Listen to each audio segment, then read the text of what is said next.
Riverside.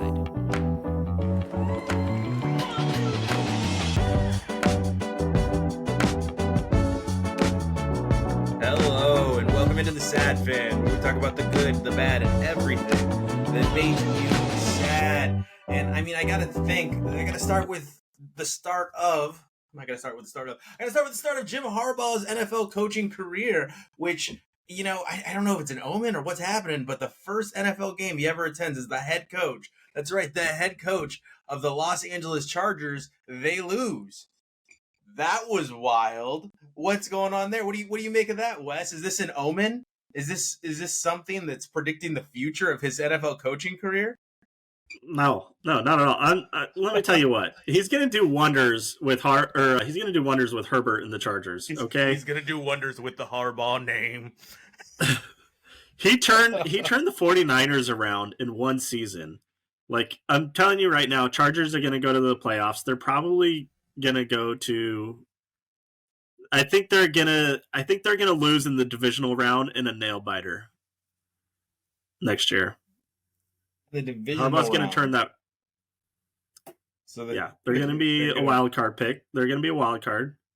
They're going to win in the wild card, and then I think they're going to lose a nail biter in the divisional round. But he's going to turn that team around real quick. They got all the pieces. What? Because I think the Chargers are just known for chargering. I don't think it matters who the head coach is. I think didn't they have Marty Schottenheimer at one point, and they were still bad. So I don't think a coach is going to matter. I think some teams are just destined to be bad, and we're going to talk about one of those teams here in a bit because sadly they didn't make it to the Super Bowl. But let's stick on this game here. You're happy with the coaching hire. You and I differ on our opinions on this coaching. I'm really excited for Herbert.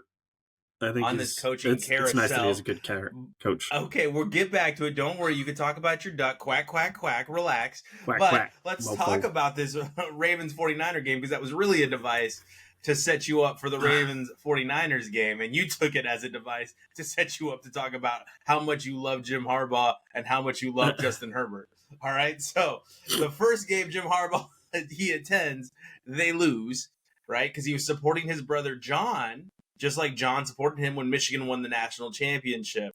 So this game, you and I agreed. We were texting back and forth, and I've thought on it ever since. We've had a day to think on it, and I still agree. The Ravens more lost this game than the Chiefs won it, but the Chiefs had that championship DNA to not make as many mistakes as the Ravens did. That's absolutely it. That was a common theme this weekend was mistakes and losing the game. And I feel like in this case, the Ravens defense was phenomenal. After the first two drives, they pretty much shut out the Chiefs. I mean, the Chiefs, like, once they got through, like, all their scripted plays, their scripted drives, they really didn't have anything that they could do against this Ravens defense. And that was, like, I haven't seen any... Well, yeah, because their offense could do anything, but I haven't seen a defense shut down Kansas City like that in a long time. And I hope the Seahawks get Mike McDonald, but... I mean, the Ravens were so bad at creating plays against this Chiefs defense that Lamar Jackson had to catch a pass himself and run it for 15, 20, what was it, 15, 20 yards? Zay Flowers, I feel like, is an idiot. I'm sorry. The taunting thing, that was so stupid. And then he got fumbled. Reaching across the goal line, they had the first down anyways at the one, then he proceeds to slam his hand against his helmet or the bench and like cuts his hand open. I'm like, you idiot, dude! Like, yeah, he's immature. He's got a lot of growing up to do. You and I have both been in the heat of passion or in a moment and done something crazy. I've seen you knock over an entire table of bottles in the heat of passion, okay? I don't know what you're talking about. I didn't say what it had to do with. I just said I've seen Where's you knock over a proof? table of bottles. Challenge flag. I didn't say what it had to do with. I just said I've seen you knock over a table of bottles. Throw on the challenge flag. I need proof. I've ripped up a bracket in the heat of passion. All right? So we've all A FIFA bracket. We've all done stupid things in the heat of passion. Mine was over an air conditioner. You know what? Yours was over irritation. We've all been frustrated with situations and cause things to happen, especially when you're playing at the height of your profession. I mean, think about it. This is the game before the game. So I get why tensions are high, why he's so passionate. And in his defense, Zay Flowers was the only one making big plays outside of Lamar Jackson. I agree with you there.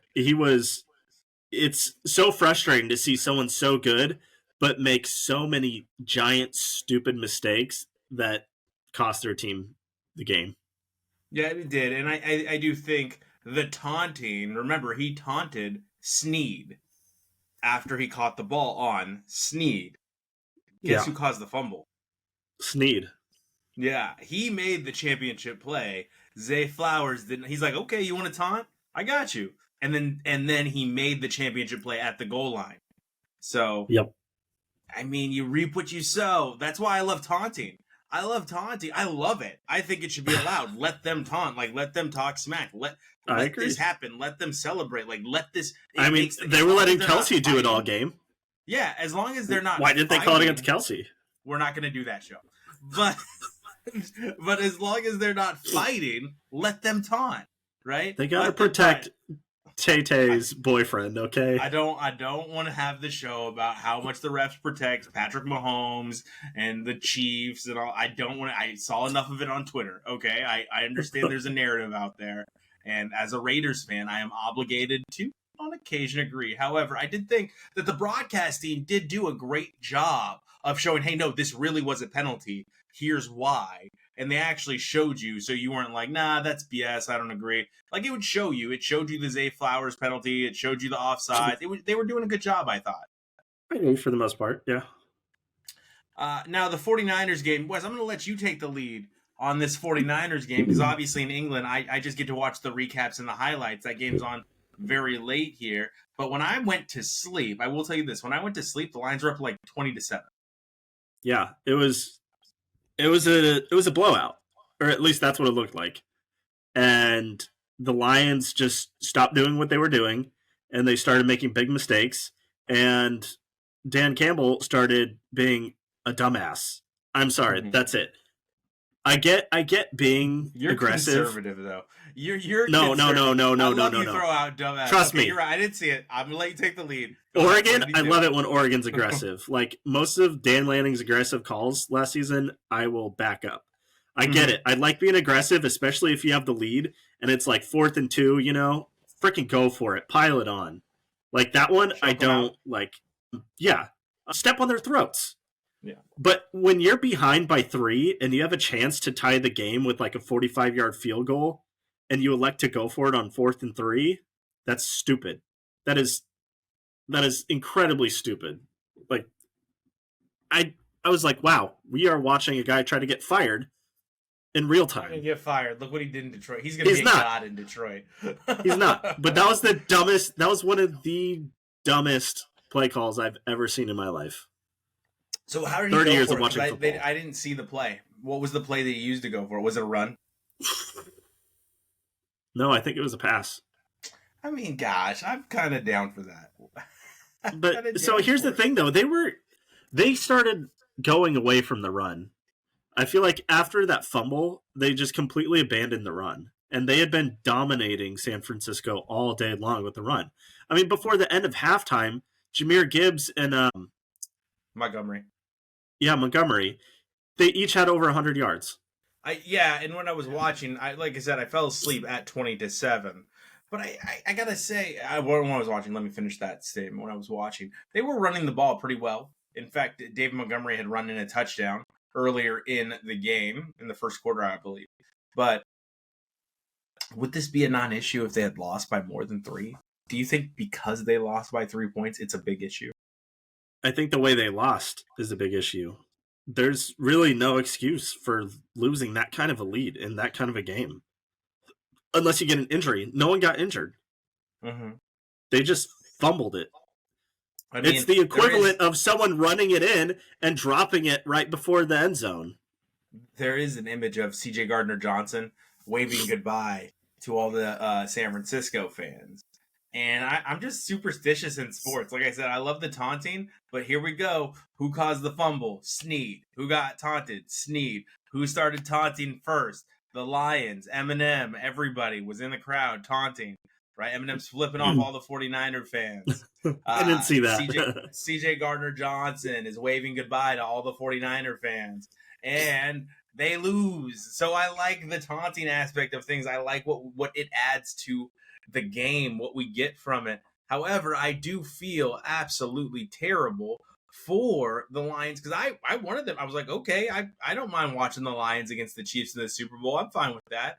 I didn't want to see the 49ers and the Chiefs anyway. That's the least I wanted to see. Seriously. Right? That's the worst matchup that I wanted to see out of all four teams. I think the only thing that would have made it worse was the Cowboys instead of the Niners. So there are two teams, by the way. There are two and maybe the Browns. The Browns. I think Browns Cowboys would have been the only worst option. Once they get rid of Watson, though, I would love to see the Browns versus the Lions in a Super Bowl. I would love and to all see the that. fans apologize for being for carrying Deshaun Watson's water. I think it's the NFL's worst nightmare because that's like two just like very regional teams. But I mean, I'd like to see that. I would love to see that as long as it's not Deshaun Watson. So there are two teams, Wes. What I was getting at with this, outside, no. The Lions have now made it to the NFC Championship game. There are two teams this century, so that's the key part of this century, that have not made it to their championship game. Do you have a guess at who those two teams are? Nope, they've made it to the championship game. Have they? Yeah. Oh, this century, so 2000 plus? Mm-hmm. Oh, Cowboys. Okay. Good. That's the one that shocks most people. The Cowboys. No, I mean, that's obvious. They suck. They can't win anything. I think you're familiar, though, because of the whole Seattle debacle with Tony Romo, where they had what I actually think was probably their best team in a long time, and Tony Romo fumbled the field goal famously against Seattle. So I guess ask it a Seattle fan who remembers all the way back to, 2008 or somewhere around there, that who hasn't made it. But who do you think the second one is? Oh, the second one. What conference are they in? Same conference as the Cowboys. Commanders. Yeah, the Washington Commanders. So that's because Snyder is a vile human pile of crap. Now he's gone. And with this Super Bowl, the 49ers versus the Chiefs, we get a rematch. And, I mean, the script writers, I don't know if they could have done a better job over the last 3 years in making sure this happens in 3 or 4 years. Gosh, was it Four years ago that we had the 49ers sheep? Well, I think it just it gets rid of the conspiracy theory about the people who were saying it was red and purple logo, so that meant it was going to be 49ers Ravens. That was the dumbest conspiracy I've seen in a while. There's been so many, though. There's been so many. But the one thing that's been a thread is that Brock Purdy is not a real quarterback, that Brock Purdy's this, that he's that. Brock Purdy just wins, though. That's what you guys He had some really bad throws, though. If you compare, I'm not going to, try and say, if you're not Mahomes, you're not good, because that's stupid. Mahomes is generational. But, if you just compare them, Mahomes didn't really have any bad throws. He was on target. He did what he had pretty to do crazy. But Purdy had some really lame duck throws. He just wins. Yeah, he has some lame duck throws, and we could say what we want, but when it comes down to crunch time, and everybody's like, well, you don't want him, and I'm like, I kind of do, because he seems to win a majority of he wins more than he loses in crunch time. Now, I also want Shanahan. Telling you right now. Now, I also this is going to be a blowout. I want to be very clear about that. I also want Shanahan. No, but I hate the Niners. No. I hate both teams. If I really Shanahan don't care. If Shanahan says, I'm leaving San Francisco and I'm going to Seattle, you would be all in. Why would he do that? I want Mike Vrabel. Give me Vrabel. He wouldn't. Give me McDonald. But you Give me would Johnson. be all in. You would be all in if he did that. No. Stop it. Yes, you would. No. You're such a liar. Yeah, okay, we'll leave that alone. Here's the thing. You're such a liar. I hate everything about the Niners. I hate most everything about the Chiefs. So I don't know, but I think the Chiefs are going to kick the crap out of the Niners. I mean, we could really talk about that right now, but I think we've got next week to talk about that. We got to talk about what everybody wants to talk about, Wes. NFL flag football. NFL flag football leading to the Pro Bowl. Yeah, and you know what's about to happen. So they have the flag football competition now and the Pro Bowl skills competition, and I think this is just a showcase. I think this is a talent showcase. You know what I think it's a talent showcase for? Who? What happens in the Olympics this year? Flag football is an Olympic sport this year. Oh, that's right.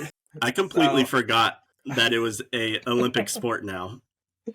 So I think it's just the talent showcase, letting the world know, like, hey, I guess. Hey, this is. Wait till you see Jamar Chase on a flag football field.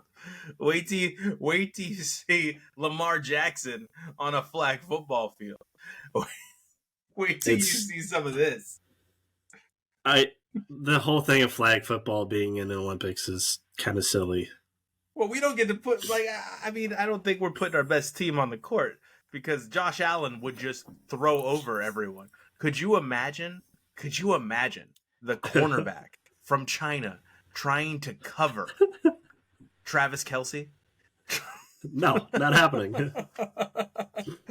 So I think that's what everybody wants to talk about right now. I think that's the showcase, right? Our best players against their best players. So silly. I'm very excited to see Josh Jacobs run through the defensive line of Japan. I don't even have anything to say on it.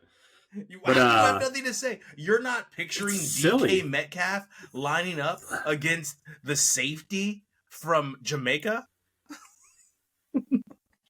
How about we talk about something better like the NBA or like the basketball Olympic team? That's going to be stacked. Yeah, of course it is. At least basketball is competitive.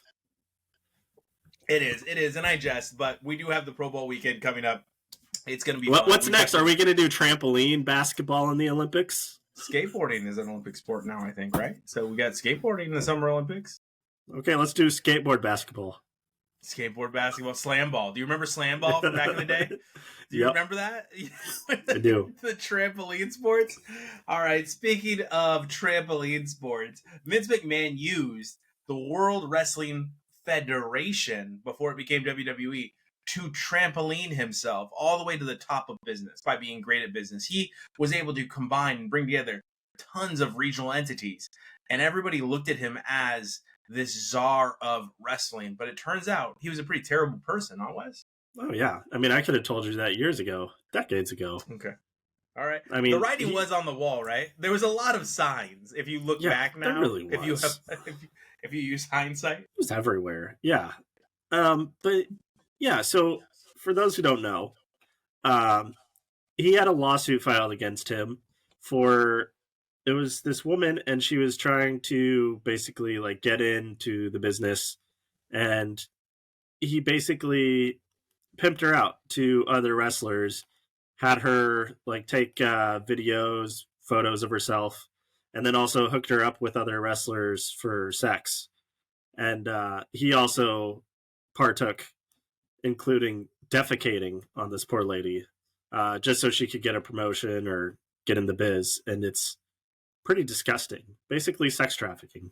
And there was a lot more to this. Like Kurt Angle goes into some stuff about how he shot the scene with Kurt Angle making out with Stephanie McMahon and how awkward it was to be involved with this. And I think CM Punk is famous for trying to draw attention to his behavior with women for years and years as well, right? So there's quite a few wrestlers that have tried to say like, hey, this guy's kind of a creep. This guy's kind of a perv. Yeah, not surprised. And also brought up in that was Brock Lesnar. Brock Lesnar apparently was one of the guys that was receiving photos and videos and sleeping with this lady. He's married to Sable anyway. So outside of the absolutely terrible, terrible news that came out of WWE, there was some news that I think is pretty eventful when it comes to business, and a big win for Nick Khan, Triple H, and all the members that are the head of WWE right now, or sit on the board at least. And that was Netflix. WWE signed with Netflix. That's right. But you were not as excited as I was about it, but I'm excited about it from a business perspective. What are your thoughts? It just seems like a weird matchup. I mean, I'm sure it's going to be fine. It's Netflix. They know how to do things. But it just seems weird. Like when you think of like live entertainment, live sports, I mean, you have like Amazon Prime Video trying to dip their toes in and Peacock, but it just seems like for the money, there's more money in network. But I I don't mean, know. I don't think there's more money in network at all. I just don't. There's because there's not, right? Apple TV has more money than CBS. It's just a fact. I'm sorry. They bought the entire MLS. They bought all of MLS. They didn't just buy that's regions Apple. or games. But yeah, that's Apple. Amazon is one you mentioned. Amazon definitely has more money than Comcast, Xfinity, Peacock. Okay? They have more money, but they didn't do a great job with their broadcast, even though they brought on Al Michaels. And I'm kind of the mind that I don't know that the broadcast matters. Like, I do enjoy Greg Olson. I do enjoy Tony Romo. I think Greg Olson's actually better than Tony Romo. I mean, like, that's a hot take. I do. I think he's good at his job. I think he's interesting. I think he's good at explaining things. And I think he goes at people that are wrong, like these old school journalists that just are like, play football the way it was meant to be played. Run the ball. He also doesn't punt the ball. He also doesn't sound drunk all the time. Yes, that I don't know about that, Jim. Yeah, I do enjoy Greg Olson. But I think Netflix now is getting into this game, not just for, let's not be myopic, not just for Raw. Do you know what happens worldwide? So the channels change. The rights change. The rights are just for the United States. So USA Network owns SmackDown. They still own SmackDown property, and they still get to play SmackDown property on their network. However, worldwide, Fox currently has SmackDown, right? No, I think it's USA. Fox had Raw, right? Fox has SmackDown. USA has Raw, I think. Yeah. No, because USA still has SmackDown. No, because I remember they kept switching to like Fox Sports during the World Series and stuff like that for SmackDown. Okay, we'll look into this. We'll get our we'll dot our I's and cross our T's. But for the most part, USA still has one of those entities anyway. The way the USA works is, some people have Raw, some networks have Raw, some networks have this, some networks have that, right? But worldwide, Netflix actually now owns all of the WWE properties outside of the United States. So worldwide now, in a global market, they could show the other WWE properties on Netflix. So I think this is a win for WWE in brand expansion, accessibility, accessibility, and value. They've now added value to their company, and the shareholders love it because the stocks of Endeavor have shot through the roof with this merger. Yeah. I mean, I don't disagree that it's a good business decision. I'm not too familiar with like the business of network versus streaming and all that. So, I mean, I'm going to trust them that if it's better than going with ABC or ESPN or NBC, Fox, whatever, then go for it. Do you think this is just a step, like a matter of time before Netflix owns like ESPN or like an ESPN style entity? Do you think this is the first step on the way to this? Well, there has been a lot of talk in like the last year or two about Disney wanting to spool off ESPN. So I could see if Disney does cut off ESPN, I could see it going to a streaming provider. A bidding war, I think. I think everybody thought it was a foregone conclusion, right? It's going to be Apple. It's going to be Apple. But now that we see, Amazon making their moves, Netflix now makes their move into the sports sphere.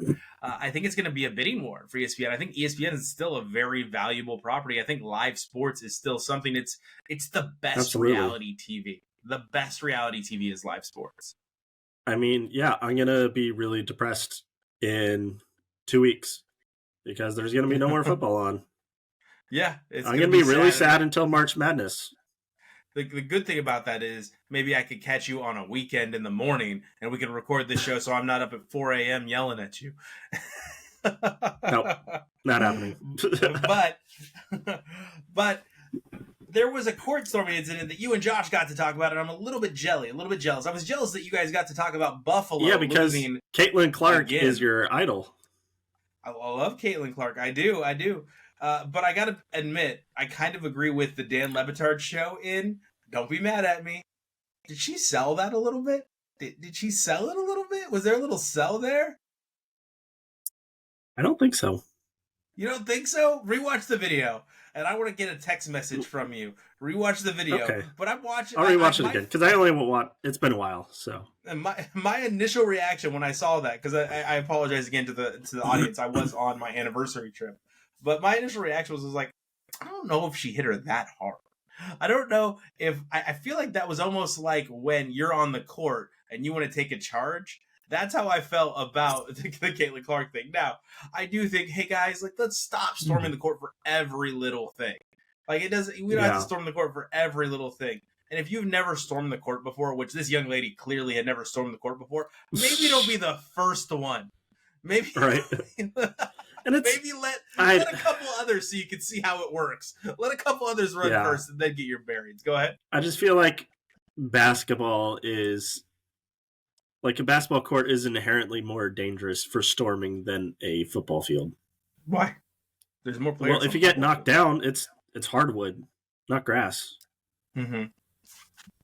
I just think a football court holds more people. And that's why I think it's more audiences. You stand the risk or you run the risk of being trampled when you storm a college football field or anything like that. But you also, the basketball court is smaller and you still have thousands of people trying to get onto this little teeny tiny rectangle. Piece of wood. That's you sound like you're describing people lost at sea.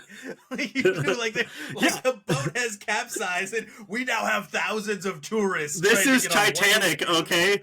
Jack and Jack and Rose can't fit on the same board, okay?